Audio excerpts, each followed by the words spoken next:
Irmãos, é assim, já passam 3 minutos da hora. Eu vou, muito resumidamente,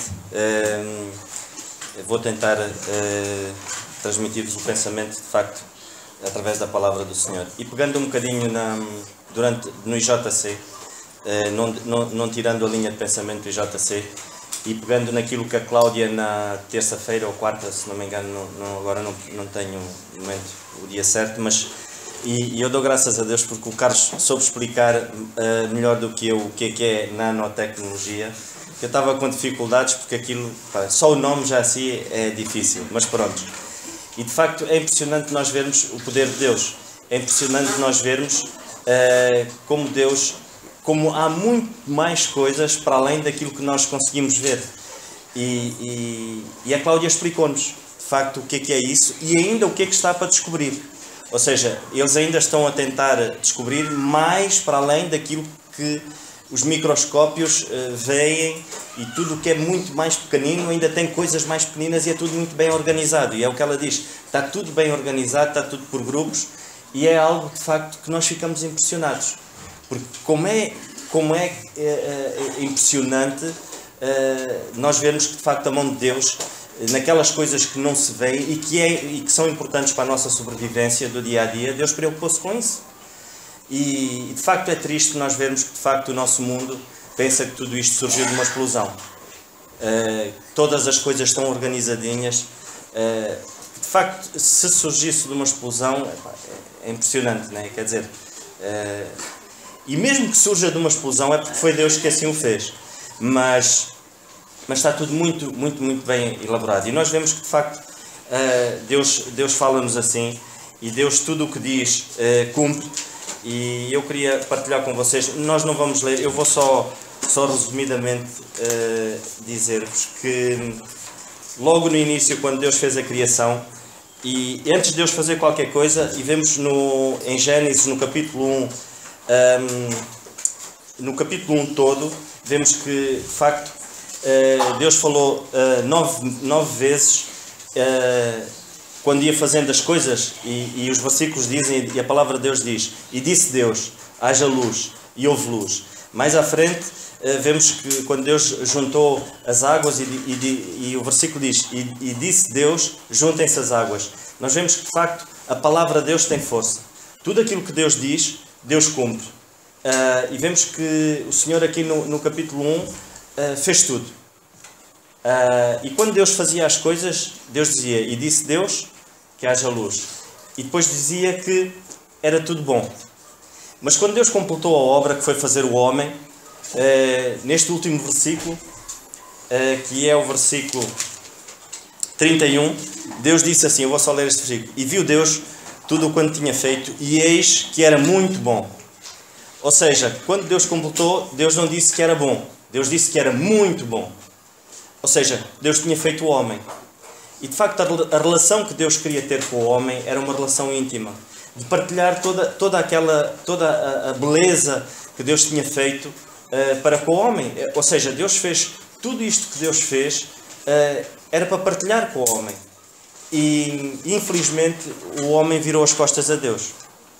Muitas das vezes, e as pessoas hoje perguntam-se porquê que existem guerras, porquê que existem pessoas que têm fome, porque é que existem crianças que são maltratadas pelos pais, crianças que são abandonadas.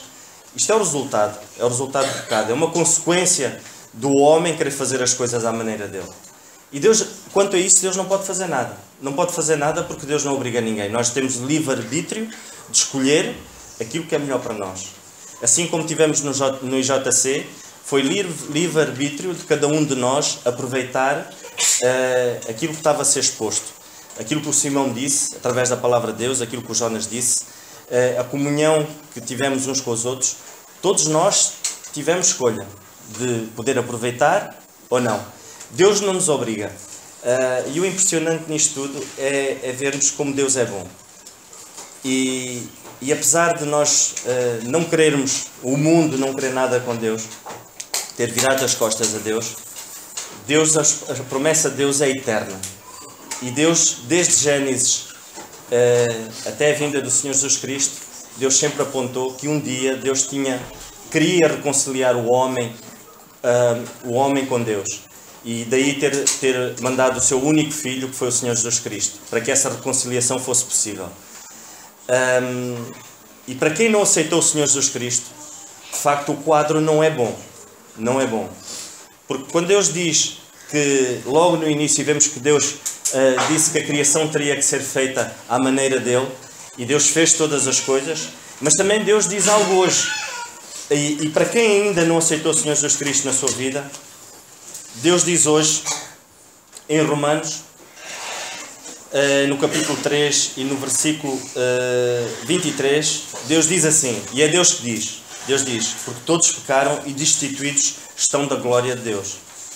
Ou seja, é Deus que diz, se Deus disse que haja luz e houve luz, Deus criou o sol, Deus criou as estrelas, e Deus também está a dizer aqui, está a fazer uma afirmação que quem não, de facto, não aceita como único Salvador, quem não reconhece o seu amor, quem não reconhece tudo aquilo que Deus fez, está destituído, obviamente. Não há esperança, através de tudo aquilo que nós possamos fazer de bom, do que o homem possa fazer de bom, para se aproximar de Deus.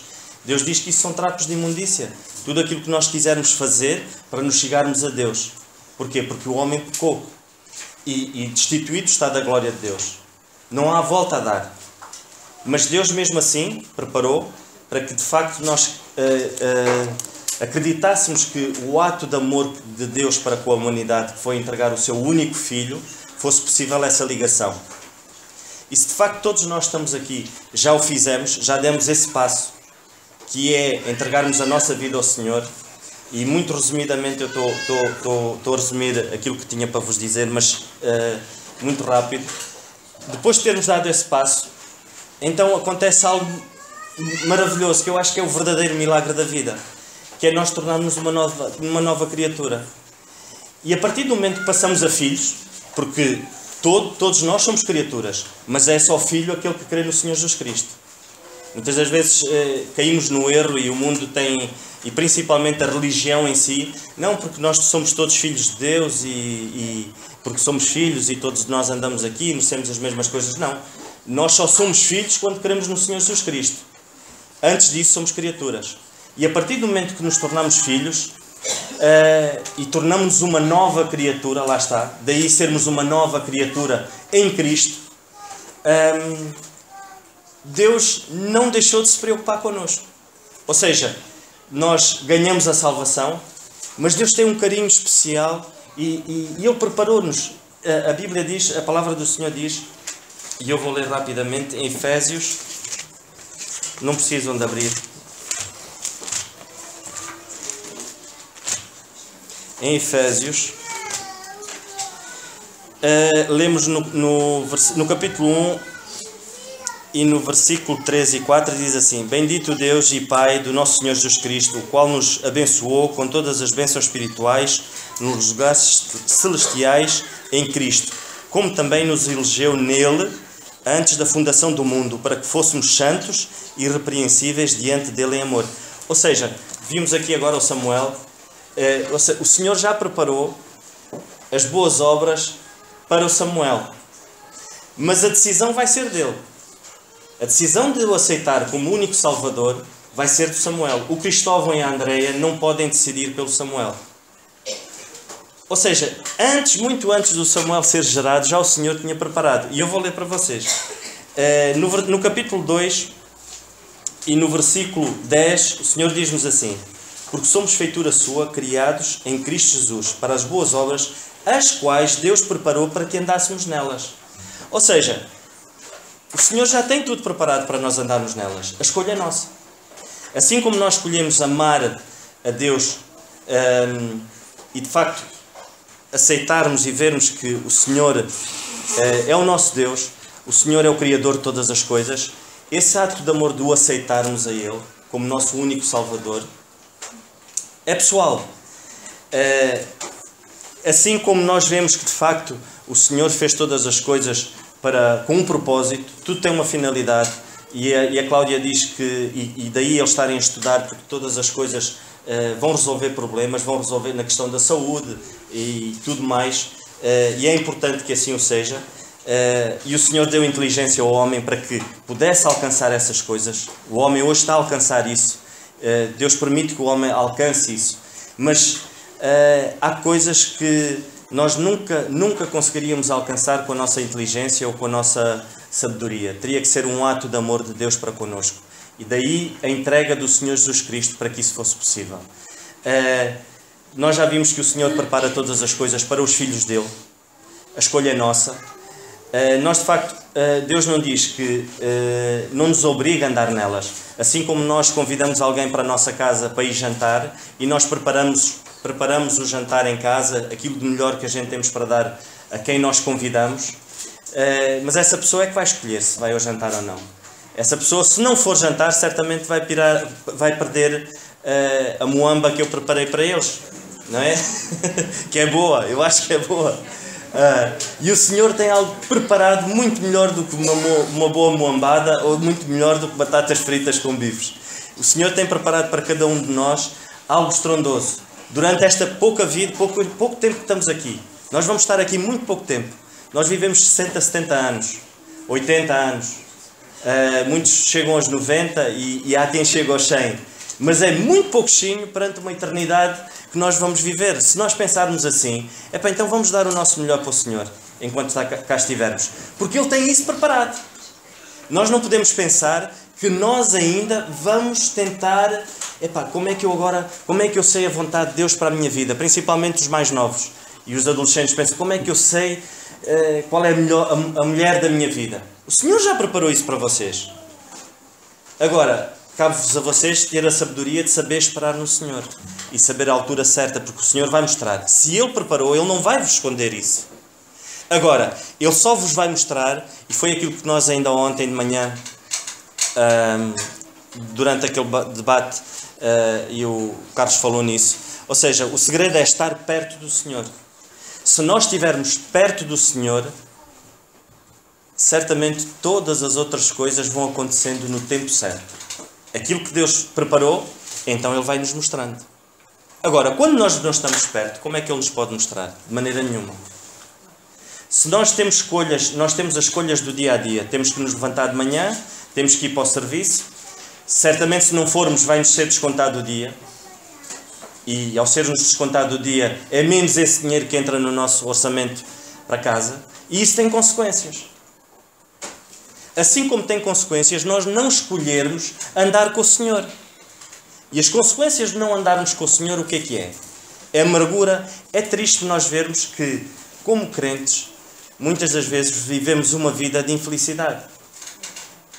Quando deveria ser ao contrário. O Senhor já preparou. O Senhor já... Não sou eu que estou a dizer isso. É Paulo, o Senhor através do apóstolo Paulo em Efésios, ele está a dizer isso. Que o Senhor já preparou. Ele não diz que vai preparar ainda ou está a pensar em preparar. Ele diz que já preparou isso.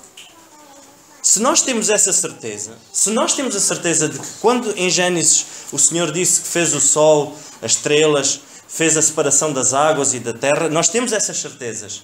Então porquê que nós muitas das vezes hoje duvidamos disto que o Senhor está-nos a dizer? Se Ele preparou, vamos andar com Ele e vamos esperar que Ele nos mostre.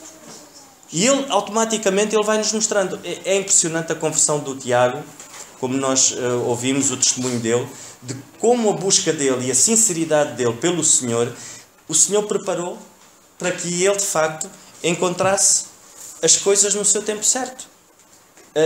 Tanto Deus preparou e preparou muito mais do que aquilo que ele pensava, que tem a possibilidade de vir à igreja em Quinta de Conde porque é vizinho do Carlos. É impressionante, assim como o João, é vizinho da Dora.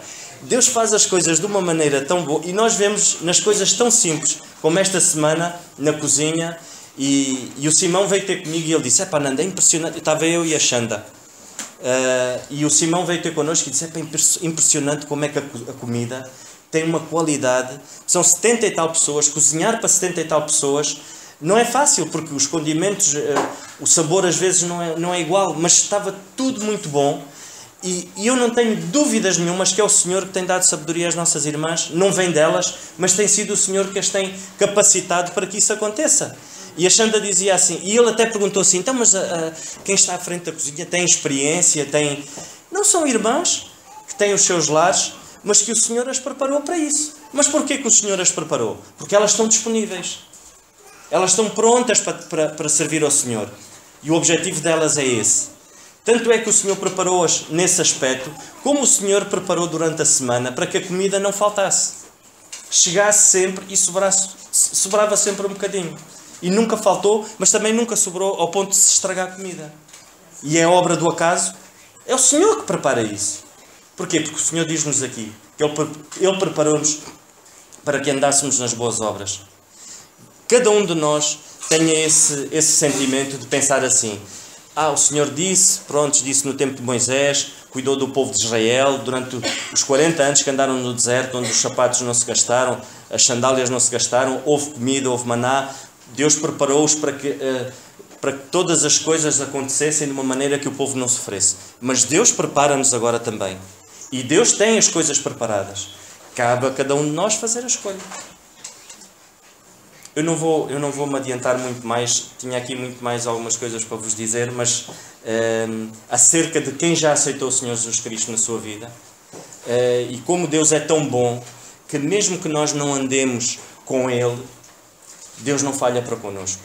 E Ele tem coisas, mesmo assim, Deus tem promessas para os seus filhos, mesmo que não andemos com Ele, mesmo que nos afastemos dEle, Deus não falha com as suas promessas. E certamente um dia iremos estar com o Senhor, e essas promessas de estarmos com Ele e tudo aquilo que Ele ainda tem para nos mostrar, certamente isso é-nos dado de bandeja, sem nós merecermos. Mas todas estas coisas só são possíveis, de facto, daquilo que o Senhor nos preparou e Ele tem preparado, só é possível se nós o aceitarmos. Se nós não o aceitarmos, nós lá no IJC falávamos com o Marcelo, o Silvio e a Catarina, mas principalmente o Marcelo e o Silvio, e o Marcelo é mais cético às coisas de Deus, e antes disso, numa meditação antes, em que o Carlos expôs uma ilustração de que temos dois corpos. Se eu hoje, se me for feita uma análise de tudo aquilo que me compõe o meu corpo, e o resultado dá X, se eu agora morrer, essa mesma análise, o resultado é igual. Ou seja, o meu corpo tanto é vivo assim como é vivo morto. Mas há qualquer coisa que falta ali. Se ele está morto, o que é que aconteceu? Houve qualquer coisa que saiu dali, porque o que me faz agora estar vivo, o que me faz ter os meus sentimentos, o que me faz andar, o que me faz amar, ou seja, eu tenho uma alma. Se eu estou morto, essa alma foi para onde? E o Marcelo dizia: pois, essa alma, se calhar, pronto, isso não se sabe bem, anda a vaguear, se calhar, e depois até vai entrar num bebê, uma coisa assim. Quer dizer, tem-se noção de que existe mais qualquer coisa. A resposta está aqui, está na palavra de Deus. E Deus é muito claro, Deus não anda aqui às curvas. Só existem dois caminhos. De facto, é o caminho do aceitar e termos estas promessas todas como garantia de um dia estarmos na presença do Senhor, ou não o aceitarmos e arriscarmos a vivermos uma eternidade no sofrimento, nas mãos de Satanás, no inferno. São estes dois caminhos, não há hipótese a dar. Basta nós crermos que de facto o Senhor amou o mundo de tal maneira que deu o único seu Filho, para que cada um de nós tivesse a possibilidade hoje, aqui, neste momento, de partilharmos, de louvarmos ao Senhor e de termos o mesmo sentimento e o mesmo desejo de o servir. Que esse sentimento possa prevalecer nas nossas vidas e que nunca nos esqueçamos que o Senhor já preparou as boas obras para que andássemos nelas. A escolha é nossa. É assim.